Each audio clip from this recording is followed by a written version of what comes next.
Okay, hi everyone. Welcome to the Mind Body Spirit Summit. And today we are so grateful to have with us Katherine Skaggs, who is amazing. I can't wait for you guys to get to know her and more about what she does.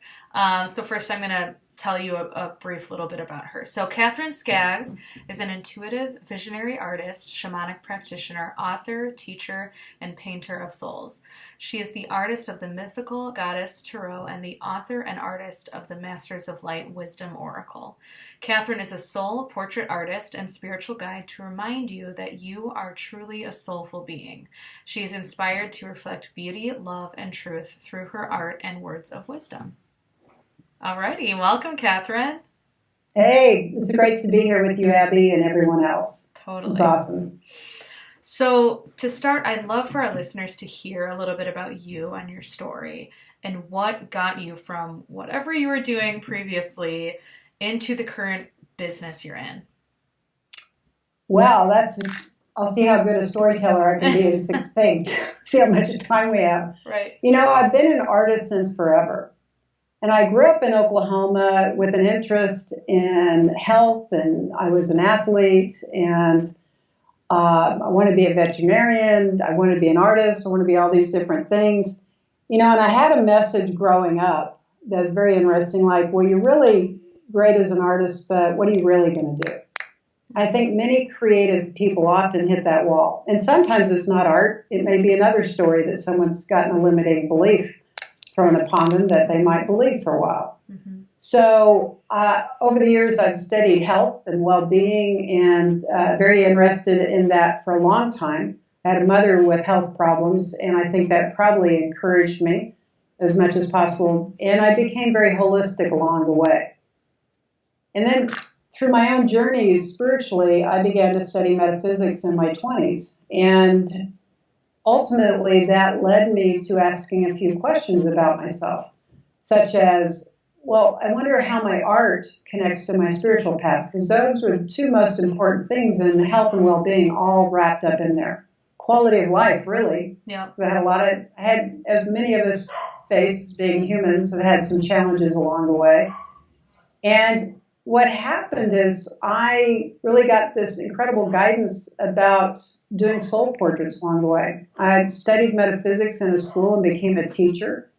And it was during that time that I actually started making a living off my art for the first time, doing humorous illustrations in my late 20s. Mm-hmm. But that led me into owning a store, a metaphysical store, and being a teacher still.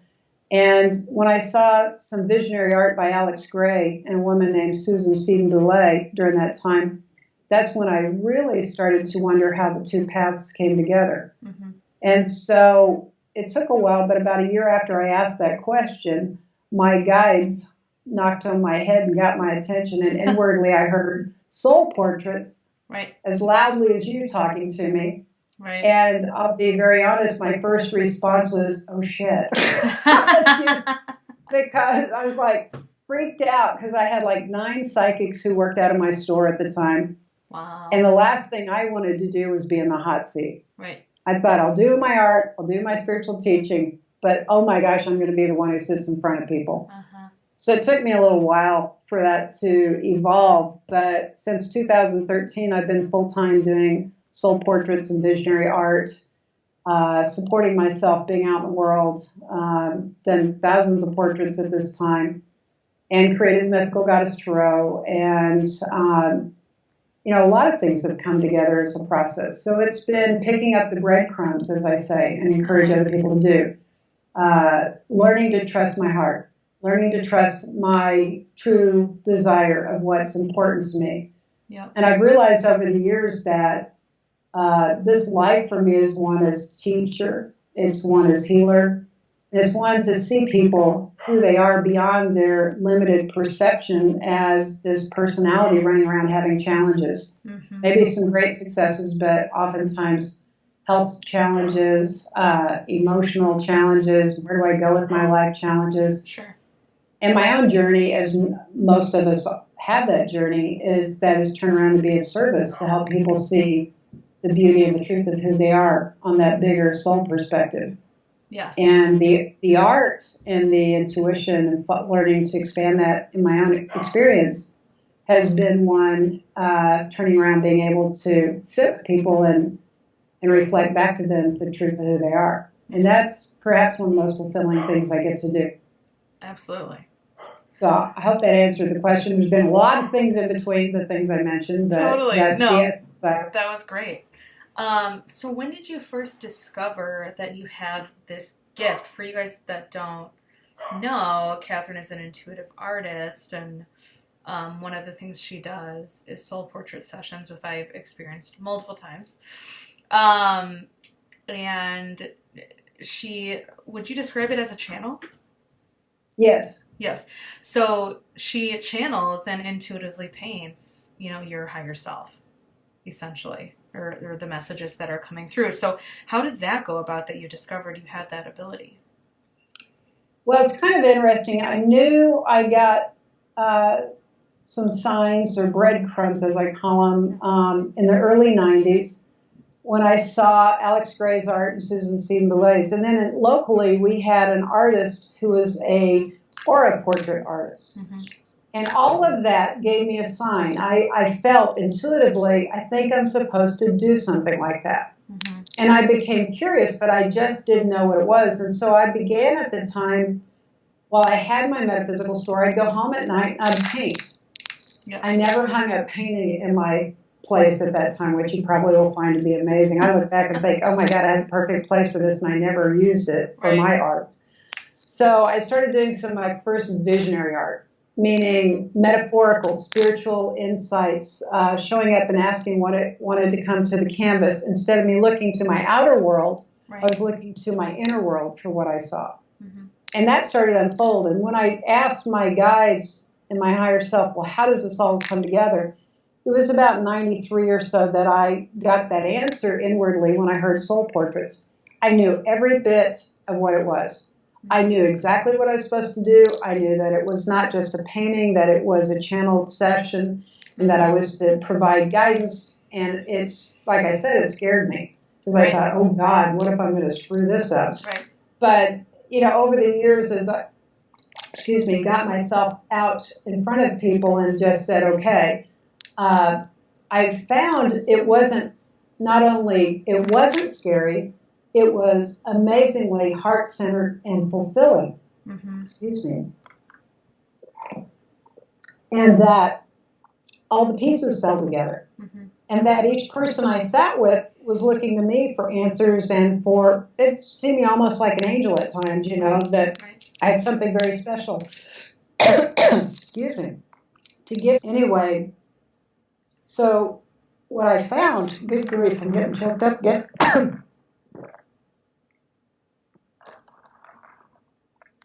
Everyone who came for me did for me what I did for them. Mm. They helped me see who I was.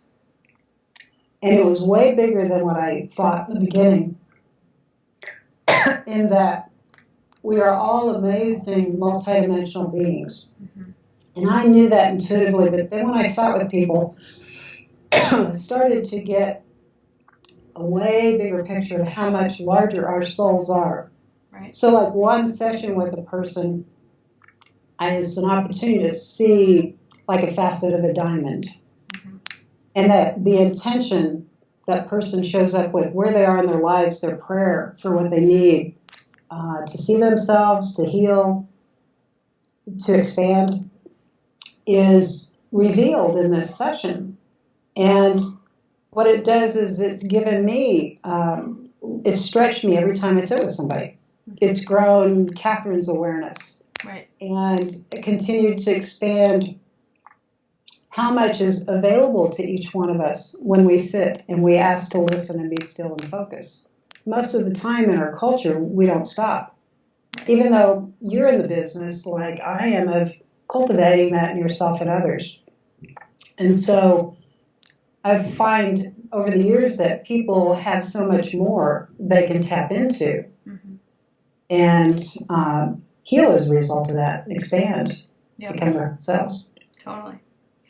And how has your work evolved over the years? That's interesting. I want to talk about one thing that happened in 2003 as I began back on this path. I took a couple of years away and was in corporate world, which is kind of an interesting thing. Mm-hmm. And I didn't paint during those years. And when I did, I knew I had to start doing the soul portraits. That came right back up. But so did just channeled art in general. Mm-hmm. Being aware that I had angels around me, other beings of light, who were stepping in and wanted me to bring them into awareness. And I began painting a lot of Madonna and child images back then. And I can say I'm not religious, but great.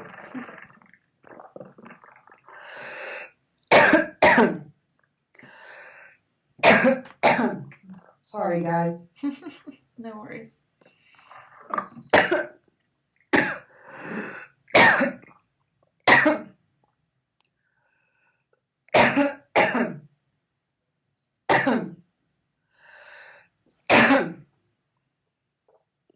But I can hear my. Can you hear that? Mm-hmm.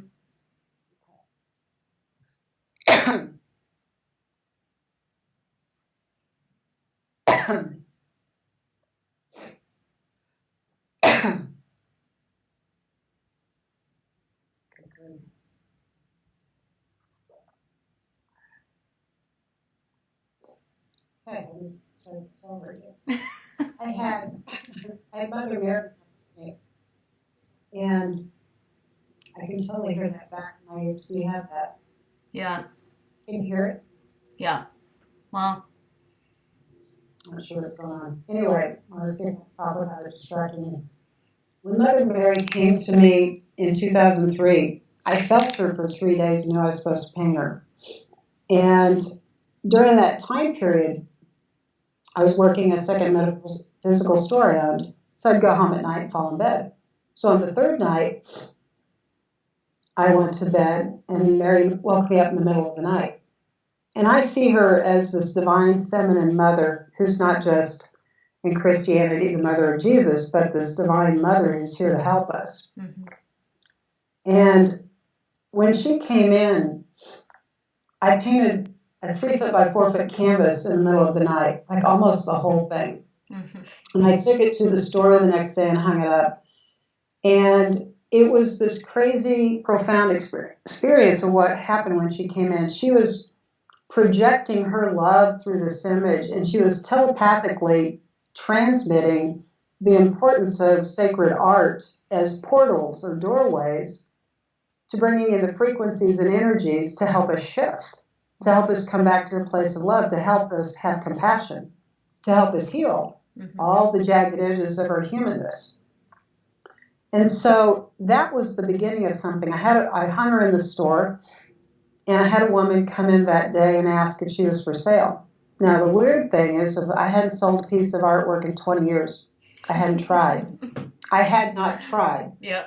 And I was just being an artist, but I didn't know what to do with it. Yeah. And so I told the woman, I only work intuitively, so I'll call you tomorrow. I'll go home and ask. So that night when I went home and I sat down, I said, so, am I supposed to sell this painting? What I heard was, if you want to, we're lined up for you to paint us. And I thought, I wonder what that means. Right. Looking back. What year was this? 2003. Okay. So 15 years ago. Yeah. Now I've, as you know, thousands of soul portraits and probably more than 100 angels and divine beings of light I've channeled in. I look back and I kind of laugh. I go, wow, who knew? And who knew the crew that was just waiting? Oh, it was just like, I'm like, wow, I wonder what that means.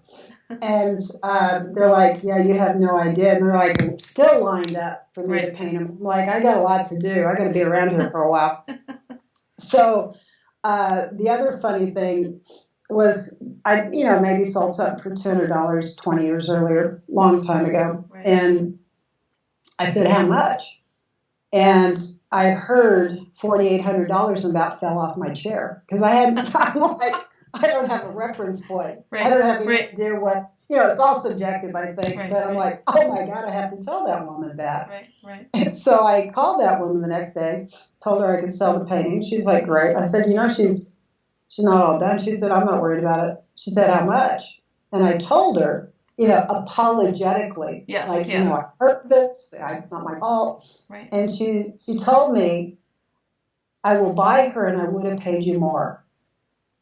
And it was at that point I began to realize, well, to some extent, how I had no idea what was unfolding and the value of what it was. Mm-hmm. But you can't put a money price on it.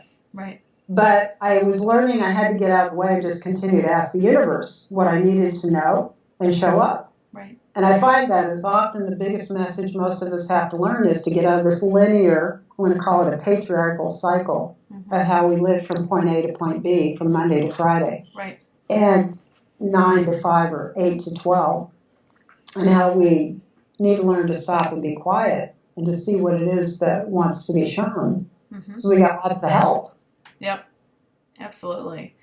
So going back to the soul paintings or guide paintings, what are the benefits of someone receiving one of those sessions? What I've seen over the years is that it's a place for someone to actually see more of who they are besides what they see in the mirror and their personal attitude about themselves at times. It's a place to receive an energetic shift, meaning my experience is that there's a literal frequency of love that expands to hold that person that can be very tangible. Mm-hmm. And they can get an incredible healing during this session. Mm-hmm. Oftentimes, the thing I hear from people is, oh my God, I can't believe I'm that beautiful. Is that what comes through is an opportunity for someone to see and experience tangibly a sense of pure love for themselves. And a lot of times guidance comes in that gives them answers to some things they're working on, very specifically at this juncture in their life. And the other thing is, it's great fun. Totally. It's a good time. Especially with people like you, it's like I have a blast, and it's like, oh my God. You laugh, you cry. It's all of it. Yeah. Pretty much. Totally. Pretty much. So the other thing, I add one more thing to that is something that I'll say is a great chance for a soul retrieval.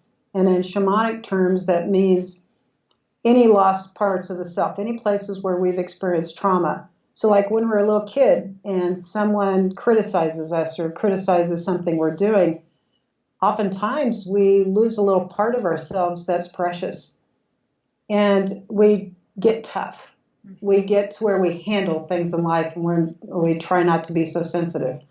And yet there's that part of us that really just wants to be loved. And oftentimes I've seen that piece come back for people, that it's acknowledged, it's honored, and they get to heal something that was tender and needed to come fully back in so they can live a full life. Totally. Awesome. More about your art and when you do these sessions, what do you do to get yourself in the space, like before a session with someone, to be that channel for your art? I think I've cultivated over the years, how to still myself through a variety of practices for a long time now, for probably 30 years. And it's as simple now as walking in and knowing my attention is 100% for that person. Mm-hmm. And if I were to do anything beforehand, it's to get quiet. Sometimes I smudge myself or use other tools to clean my energy. Mm-hmm. But the act of showing up with everything, all my tools, my art supplies, canvas, and the person walking in the door, almost immediately puts me into a mode of service that creates a space for myself. And like I said, I'm sure I've cultivated it through many practices over the years. It's not like I sit down and do a huge regimen. It's more like a prayer now. Yeah. And I may even out loud say that with the person, depending on the situation. Sometimes it's really important to include that in the circumstance for the relationship with me and the other person to help them come to a place of comfort and Right. trust. Right. But it's amazing. People trust me, and they've just met me, and there's a sense of safety is cultivated. Yeah. Yeah. And that's as important as any other piece. Totally. Well, I would imagine most people that find their way to you, they either saw your stuff and it immediately resonated, so they know they trust you, or they were referred by someone they totally trust. And they already know they vibe with it, Yeah. Totally. Well, and one of the things that I come into this with, and I believe strongly in this, is that my job is to be as clear a channel as possible. The art is a tool that I'm grateful for, and the rest is to do my best to get my personality out of the way. And I think any good intuitive, psychic channel person, that should be a big piece to reflect back to the person that I'm just a conduit. Mm-hmm. And I'll tell people, I said, I hold the brush, you paint the painting. Mm-hmm. I'm here to reflect back to you what you most need for your wholeness, your healing, and to love yourself. Mm-hmm. And my will is not the one that's in the way here. That's to be out of the way, and that everyone should feel validated when they get a good reading. In my mind, the way I operate is that, not that sometimes somebody's ego needs to get cleaned up a little bit, but this is all about through love. Mm-hmm. And that's the highest reflection that should be taking place. And from that, everything unfolds. And that's where the safety, I think, comes from. Yep. That's awesome. Going into shamanism a little bit, I'm sure there's some people listening that aren't familiar with shamanism. So could you give us a brief rundown of what shamanism is? Yeah. It's one of the most ancient spiritual practices on the planet.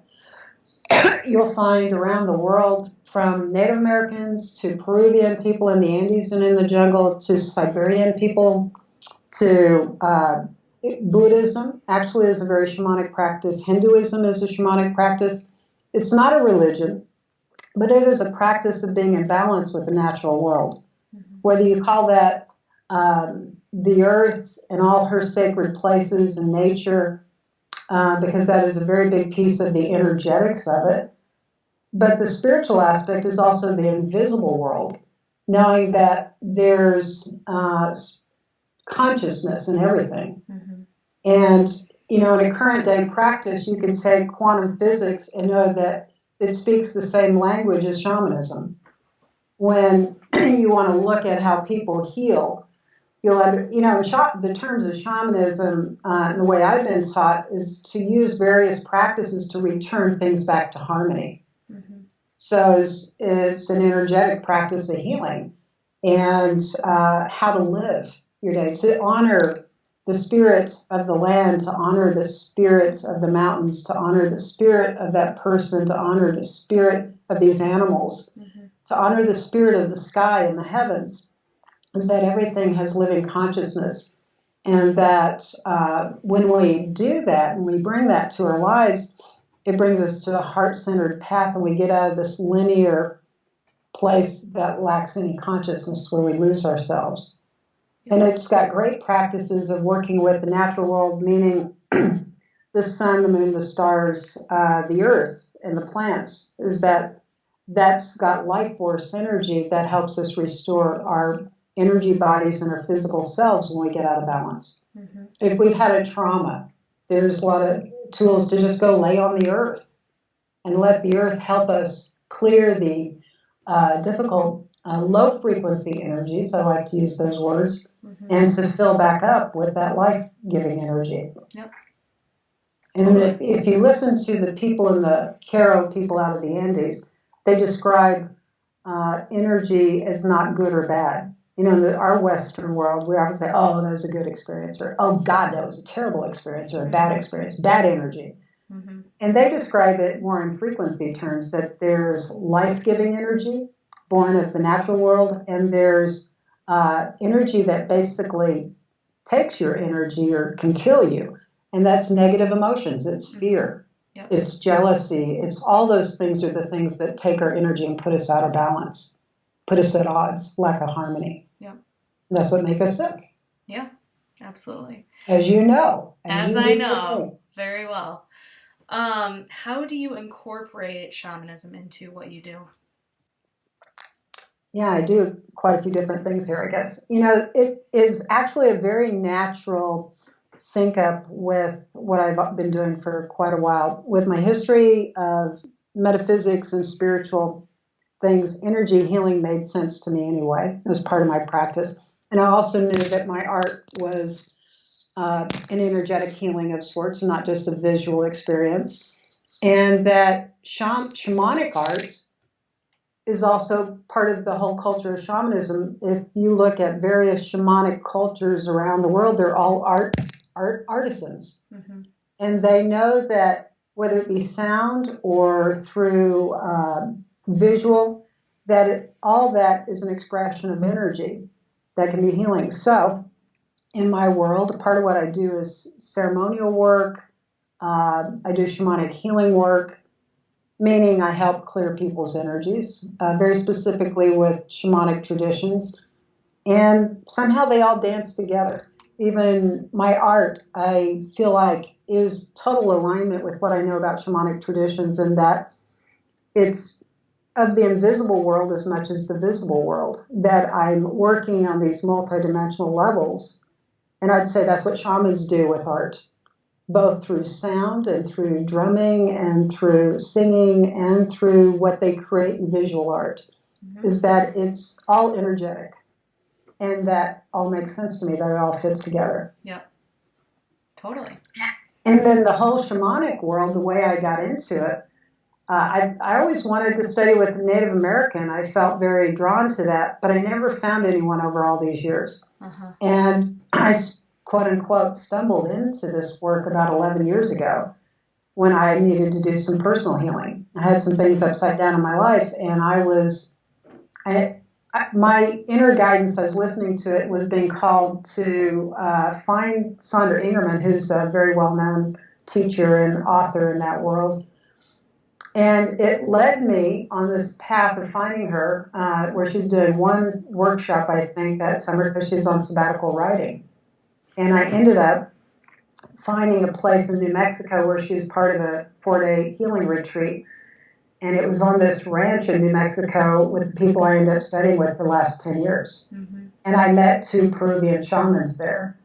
And it was like, oh my God, I fell in love with this stuff. It just put everything together that I was doing, and it brought it back home for me. So I'm like, oh, I love this. Now I go on these wild adventures to the jungles of Peru and places like that. And I'm like, yeah, it all fits together in this wild life. Totally. A grand adventure. Right. That's awesome. So a little bit more about you and like your routine. So I want to know, what is your morning routine? What does Katherine Skaggs do in the morning? Well, the first thing I do is get greeted by 3 furry people. Yes. So this is a very important ritual that's come up over the last few years since I have 3 dogs now instead of 1. Yep. Is that I get greeted usually between 5:30 and 6 in the morning, mm-hmm. by big smiling furry dogs. Yep. Who are so happy to greet me. Yep. And typically, if time allows and I don't have something early in the day that I have to go do, I will get on the floor and roll around with them for about 20 minutes. Uh-huh. And what I find this does for me is pulls me right into my heart space. Yep. And it's a very cool meditation of sorts, because it's all about forgetting about having to rush off and do something, and it's all about love. Yep. So I get to have my loving furry people meditation in the morning. then I usually take a walk, and I often do prayers in the morning. So I'll go in my studio and do some prayers. Sometimes I will involve a tool that I found was a really weird thing when I first started shamanism, was to use sacred tobacco to send prayers out. Mm-hmm. Now, it's very different from a cigarette and from, as we know it, because I had a mother who smoked and I had a brother, and it affected their health, and I hated tobacco and cigarettes for years. Mm-hmm. But through this tradition of sacred tobacco, I've learned about praying with tobacco where you do not inhale it, but you put the prayers into the tobacco and you send it to spirit. Mm-hmm. And that has been something I do regularly during the week. I don't do it every morning because I don't like having tobacco in my system all the time. Right. Because it gets in my mouth, even if I don't inhale it. Right. But so I typically am doing prayers in the morning. And then between the walk and the dogs and things like that, then I go about my day or whatever I need to be doing. Nice. Yeah. I love that. Yeah. And outside of like your morning routine, what is your regular self-care routine that you practice to stay balanced? Because as we all know, healers can tend to get very out of balance and be taking care of everyone else. And absolutely. And that's been really important over the years because I was bad at self-care earlier in my life. Mm-hmm. So I was kind of forced into it through some health problems I had earlier. Right. So I've got an acupuncturist I love to see every one or 2 weeks, if possible. I think one of the things that's probably as important to me as anything is every month I do some deeper shamanic ceremonies that are hugely important to me. So I take time and I facilitate these now, but they're really important piece. And it's about going outside of this linear time thing, getting massages, taking time to get acupuncture. Honestly, something that I find is really important is usually a couple of times a month I'm going to go meet a friend and have a beer with them. Mm-hmm. Totally. Step away from everything. But probably the most important thing to me over the years is that I take these deep retreat times, and I try to do it monthly. And it's where for 24 hours or an afternoon into the next day, I'm in deep prayer. I'm in deep, it's like a vision quest of sorts. And sometimes it's alone and sometimes it's with a group of people. Mm-hmm. But it's not a little deeper, it's a lot deeper than just taking a little time in the morning to pray or to meditate. It's a much more dedicated time period. There's some fasting for probably about a half a day in there. And from that, I feel like I cleanse my mind as well as the rest of my being and get a restart and a refresh. Mm-hmm. And that's been an important practice for quite a few years, probably about 10 years now. Right. And like this jungle, one of the self-care things I'm doing is, every year or two I go down to Peru and I spend 10 days to 2 weeks down there.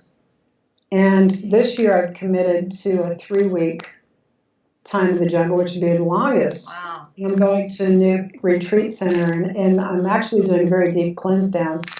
They have all these plants in the jungles there, and it's their pharmacies, over 4,000 plants that these shamans understand. It's great. So we're going to be doing some deep cleansing down there. They've got these plants for brain-blood barrier cleanses and for digestive cleanses and for mucus cleanses and lymphatic cleanses. And I'm going to go immerse myself for 3 weeks this summer to do that. That's awesome. And I'm like excited and going, oh my God, all the same time. Totally. Now, out of your art, this is like maybe an impossible question to ask you, but what is your favorite type of art to produce? Wow, that is a wild, big question.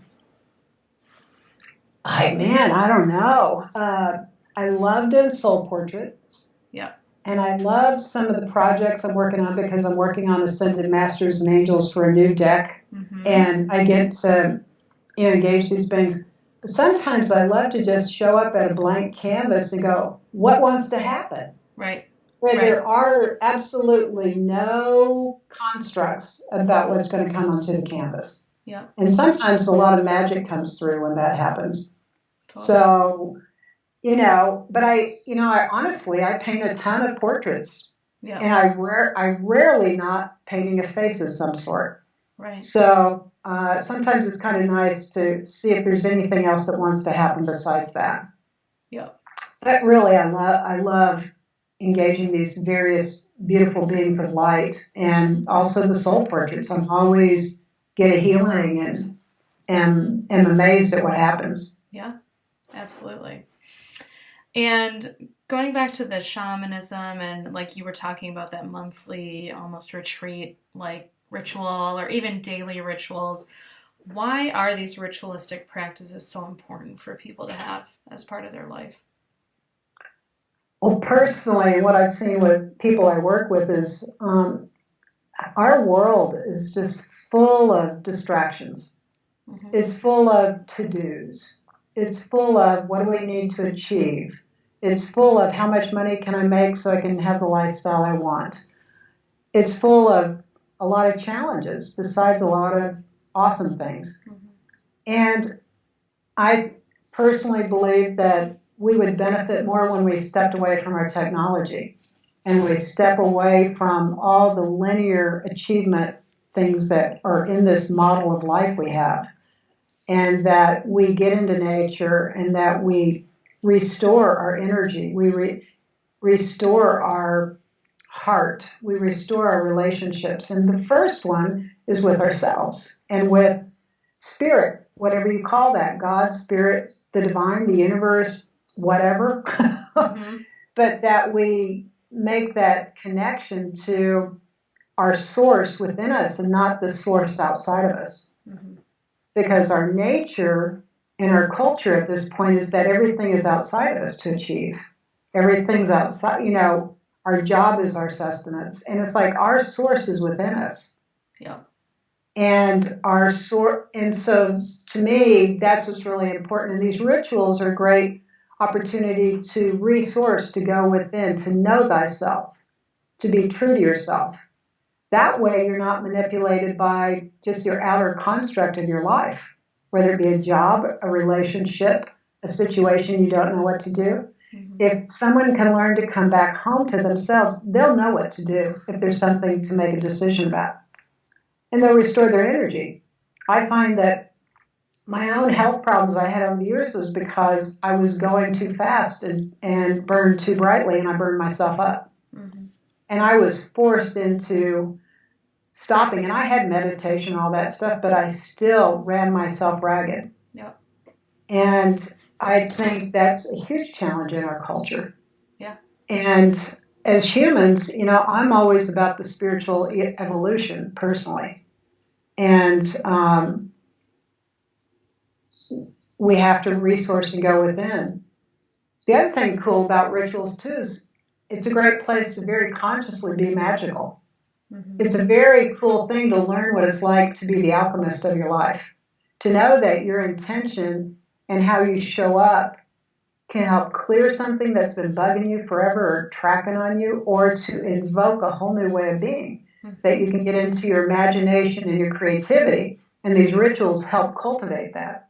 In terms of shamanism, too, one cool thing about shamanism is to call on the spirit allies other than just your own singularity, to call on your spirit helpers, to call on the spirits of the plants, to call on the spirits of the water, mm-hmm. and to invoke that assistance energetically into your life, knowing that you're not alone, and that it is very magical, and that you can start getting in touch with your guides, angels, and helpers in the invisible world.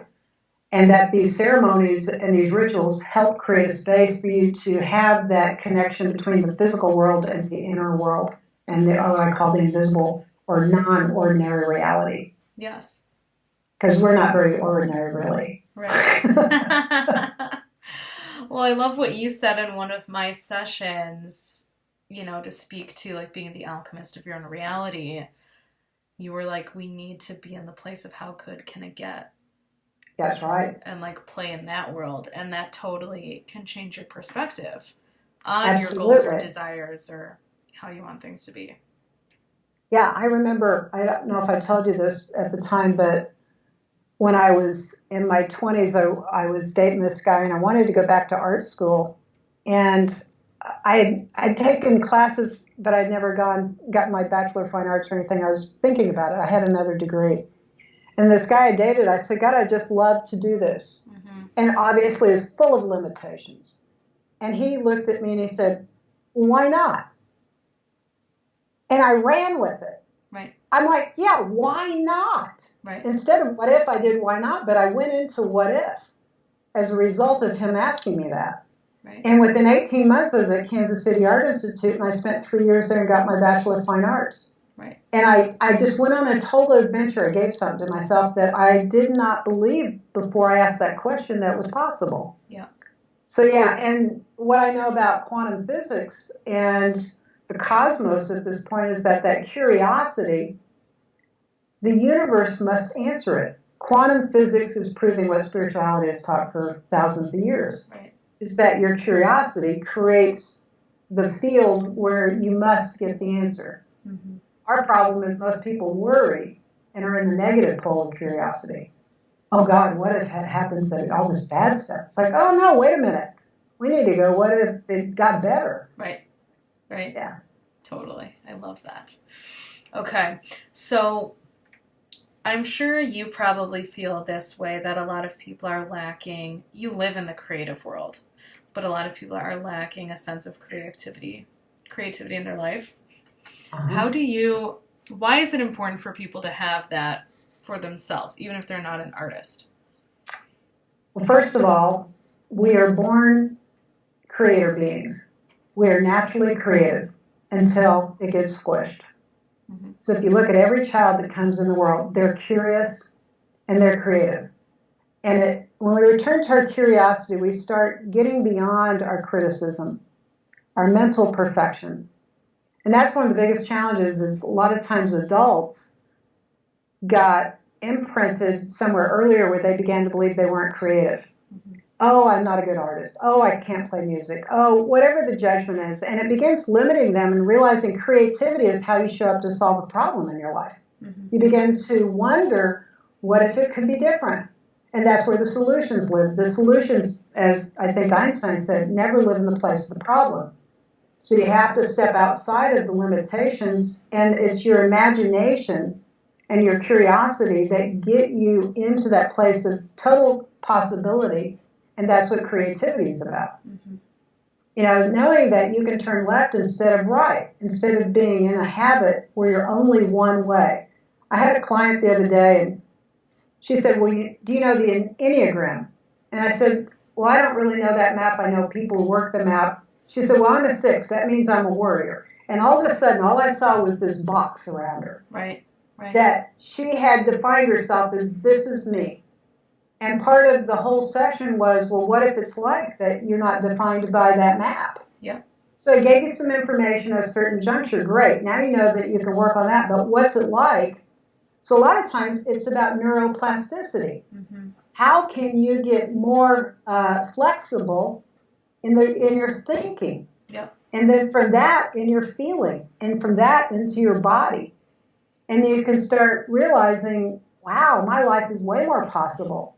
Right. And that's what creativity is all about. And so I had a woman come to a women's retreat last year, and she was a musician growing up, and that was okay in her house, but they couldn't do art. And she came to an art retreat. Mm-hmm. She'd have a soul portrait there with you guys. Yeah. And she was just blown away by it. So she literally came to Colorado and did this retreat. And I had a really big opportunity to learn to be a very good teacher because she challenged me way all over the place. Yeah. And because what she did is I do a meditation or a guided meditation or a drum journey, and she's put her arms and her whole demeanor was closed off. She's like, right. Well, I didn't get to do art as a kid. I didn't see anything. And it was like getting through a brick wall for right. days and days and days. Right. And when she'd have a little breakthrough, it's like everybody in the class would clap. Right.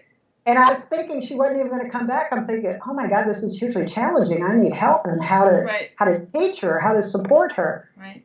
And she came out of there going, oh my God, this is the best class ever. And I'm like, I could have swore she was going to leave. Yep. And she kept thinking, this is just great. But she was in tears and she had a hard time. And she had to break through this huge imprint. And I have to say she's very courageous to be here. Because she had to face the message she got as a very little girl that she couldn't do this, she wasn't allowed to do this, and it wasn't okay. And that had just hugely impacted every part of her life. She'd had very rigid thinking, and she'd had to be very controlling most of her life to be safe. So inviting in new ways, it will expand your brain. They'll expand how you can change your life. Mm-hmm. You know, as creative as I am, as you see I am, in this shamanism I've been doing for years, one of the things that they'll do is sing into you to heal you. They understand that we're born as a song, so that we're a vibration. Mm-hmm. And since they're artistic communities, they're visual and auditory, and it's all one to them. So over the years, they've sang into me and sang into me and sang into me. So this creative person, Katherine, never sang out in front of anybody before this. And with the healings I've received, it's expanded my creativity in that I started to hear my inner song. And then in my healing work, I sing into other people now, which is like, whoa, I have a voice. Who knew? I didn't believe I did. So that changed. And then I tried to play the flute like 10 years ago, and I sucked at it big time. And so my little 5-year-old's like, I'm not doing that. I hate this. I can't do it. So I got into that mode for a while.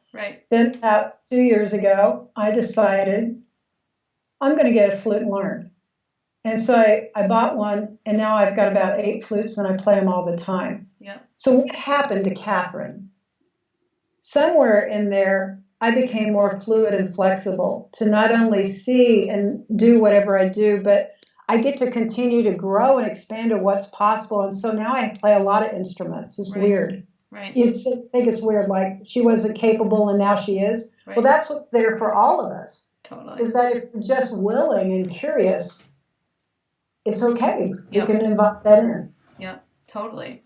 And so if someone is thinking like, wow, I really need to bring some creativity into my world, what's like one simple thing they could do on a daily or weekly basis to help bring that in? Oh, I would suggest getting something very simple. So if they want to do a visual arts thing, I would say get some crayons or get some pastels. Get something that's simple, or some finger paints. Now, what that might do, too, is take you back to childhood. So if you're going to do this, I would suggest, or get some coloring pencils in your journal and doodle every day. But the big deal, besides getting the materials, excuse me, is to set a safe space. So it's kind of like setting a meditation space. You know that's a good space for you to go be in. You build your energy by showing up there regularly. Same thing for creativity. Create a nice space. It could be on your kitchen table every now and then. I used to do that for years before I had a bigger space. But it's a space where you are outside of criticism. It's a space where you put on some nice music if you like music. You light some incense, and you set an intention that you get to be 3 years old to be completely safe. And you invite in curiosity. What is it like to just doodle? There's a lot of adult coloring books out there today. And if people really want to have a framework, get a coloring book and get permission to play. And freaking get outside the lines if you want to. You're the boss. Nobody says you have to be perfect. And I'd set some rules up with yourself on whatever it is you're going to engage in that's new. It could be coloring, it could be painting, it could be playing with Play-Doh or clay. But one of the first rules I would even line up an agreement with yourself. First rule is I don't have to be perfect. I get to color outside the lines. I get to be messy. I get to play. And then just take time to meditate and go through or reflect and go, what are all the things I need in my life? I get to loosen up. I get to laugh at myself. I get to love whatever I create. Because I find a lot of adults are healing limited thoughts and emotional pieces where they've judged themselves because their world was harder. They couldn't quite be good enough in their world for whatever reason. Yeah. So the biggest thing is create a nice, fun space. Some people like going to this wine and painting place. I hate those places. Maybe it's because of me. But I've seen where other people get to go do something as step by step, and they actually have permission and a step by step thing of what to do. And that's the big deal that I like to, and how I teach is what is it like for us to take all the rules off of ourselves that we put on ourselves? Right. From that place, we can be that innocent, pure, childlike nature. Our being is truly, that's our essence, is that we can show up and then we can have a good time and anything's possible. Yep. I saw a YouTube video the other day of a woman she's an artist and she got terrible grades in school as an artist. And today she's a successful artist who does mosaics. Mm-hmm. And she recycles plates and all these things to make the coolest sculptures and mosaics in the world. And one of the things that she said that I think is really important for all of us is that art should not be graded. Mm-hmm. It's not an A, B, C, D, E, F. We're the artists of our lives. And if we can learn to play and enjoy one facet through some creativity, painting or drawing or music, and we have permission to make a sour note, and we have permission to just keep playing at it until we trust ourselves. That will translate to how we show up at our jobs and in our relationships and everywhere else. It's like if you're the artist and the painter of your life's landscape, then you can paint it out when you don't like it. Yep. You can change it. You can put a new color in. You can put a new shape in. And that I think the biggest deal is if you do that, if you approach life like that, then you have permission for a lot of expansion and alchemy to happen. Yeah. Absolutely. All right. I love it. So if you could have dinner with one person, dead or alive, who would it be? When I saw your questions you sent me and had that on there, the first person that popped into my head is my dear friend Sage. Mm-hmm. And for those of you who don't know me, she is a friend of mine who passed away 2 years ago. And she's in my head all the time. She comes and sees me from the invisible world all the time. But a great sense of humor. I'd love to sit down and go, what have you learned since you left here? Right. What do you know that I don't know that you can tell me sitting here where it's more tangible than what I sometimes interpret in my psychic world? And I just tell her I love her. Yeah, totally. It wasn't a great historical figure, but, hey, that works for me. Absolutely. I love it. What advice would you give to your younger self? Lighten up. Mm-hmm. I was very serious growing up. I was highly sensitive and not sure of myself at all. And I reacted to my environment that didn't feel good. And I would tell her to laugh and to dance and to sing loudly and to not take everyone else's opinion so seriously and to love myself. Totally. Yeah. Be proud of who I am. Yeah. Yeah. And going towards more of like your business, the past few years, what have you done, or has there been like a big catalyst thing that has helped your business grow and expand so much? I always go back to the essence of it, not just the physical things we do in the world. And I find that marketing-wise, I do something I say is spiritual marketing. I have a website and I have product. I have all these things out in the world, but I always come back to it's the energy of gratitude and beauty that create my world. That the more gracious I am, the more generous I am.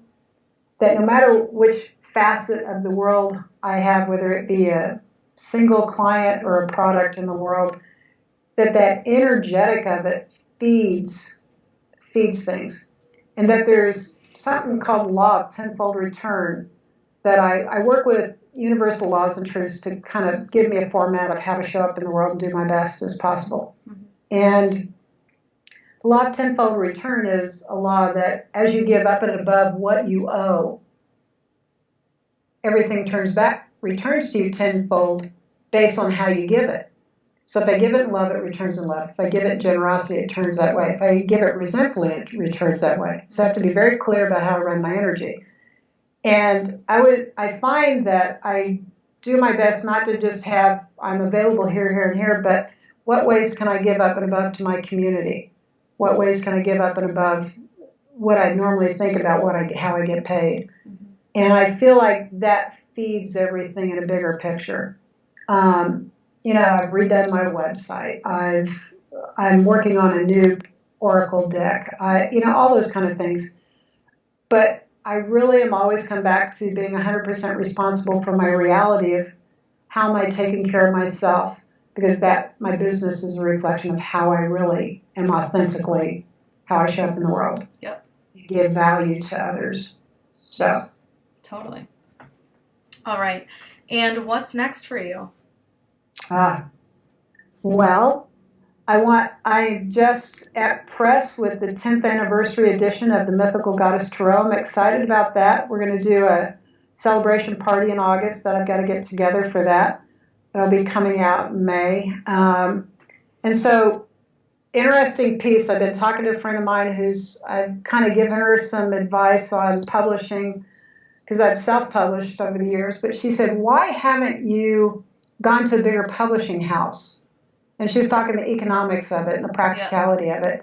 And I said, we almost got picked up by this one house, and then it was a split decision, so we just went with it. And I said, we've done well, been successful. I said, however, I'm going to be curious about that because I've got a new deck I'm out there with, and let me think about that. So I've done some research, and I've actually approached a couple of places. So I'm actually in the process of considering 3 different publishers for republishing the Mythical Goddess Tarot, and I've got one place interested in it so far. Wow. And it's a matter of, is that the right move for that? Right. And the overall of what I'm responsible for? Yeah. But it's breeding a possibility of getting picked up with my new deck. Mm-hmm. And I've already got a publishing house very curious and interested in it.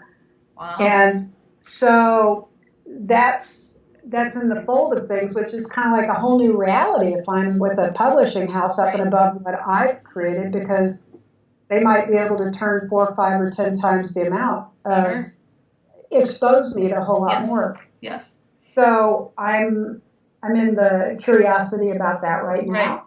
And then I've just got some writing and painting to do to finish up my deck. Mm-hmm. The Masters of Light Wisdom Oracle. I've gotten when a lot is of that one going to be done? My goal is really in 3 months. Now I've got some travels in between, so that might be pretty ambitious, but I've only got 5 paintings to do. And the writing, I've gotten parts of it done, but I really need to sit down and give myself some space on it. So 3 to 6 months would probably be realistic to get it to the printer or to get it picked up with somebody. Sure. But once I start writing, some days a lot happens. So right. Totally. Doesn't have to take a long time. I just got to have space to go. Right. There we go. So those are on the horizon, some classes I'm teaching and some travels. And then my big event this year besides, well, it seems like this year feels like a big year. I'm turning 60, which is weird and strange. Wow. And oh my God, I don't feel much different, but that's a weird number to me. Yeah. And I'm actually working on a lot of formats to be more out in front of people. Yep. So the publishing, coursework online, getting more readings, like I just posted one on Facebook, where I'm out on the public on YouTube all the time. So I've got some people in my house that are trying to help that happen. So I'm investing in how I show up in the world and how I can be of greater service. Right. Right. And then being of service to myself, going to the jungle, that seems like a big deal this year. Totally. For 3 weeks. Yeah, I've got one person encouraging me to try and do a photojournal podcast piece with it. So it'll be deeply personal, but I have a feeling I'm going to try and marry the 2 worlds somehow and bridge the gap between my inner space and somehow informing people what's going on. From that, I may have a book called White Girl in the Jungle. I love that. So, I don't know. It seems like a lot's expanding on the publishing world and maybe how I can be out on public and people a little bit more. Way. Yeah, totally. So, tell everyone how they can keep in touch with you. Your website, on social media, How can they find you? So, KatherineSkaggs.com. If you know how to spell my name, you can find my website. Because my name is a little long, but it's Katherine,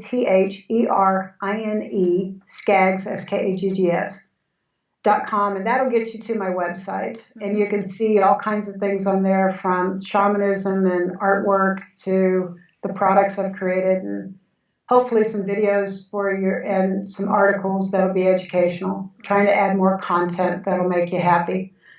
And I'm on Facebook, and you can find me all around the web with my artwork. Mythical Goddess Tarot, if you look that up, you'll find that in a lot of places. Mm-hmm. And those are good ways. And if anybody wants to buy anything on my site, we'll offer you all a coupon. If you go to my site and you go to the store and you find some stuff you like, you can buy it with a 10% discount and put in WILD 10. So WILD, then the number 10. Awesome. And that will get you a savings. Perfect. And we'll leave that information on when this interview goes live in the notes as well, so people, if they forget, to use the coupon code. Cool. All right, Katherine, well, thank you so much for your time and all this amazing information. And keep in touch with Katherine, get on her emails, all her stuff, and get a soul portrait from her. It's a once-in-a-lifetime opportunity. It's amazing. That'd be great. Love to have you have it. Totally. All right, Katherine, thank you again so much. Thanks, Abby. We'll talk soon. All right. Bye-bye. Bye.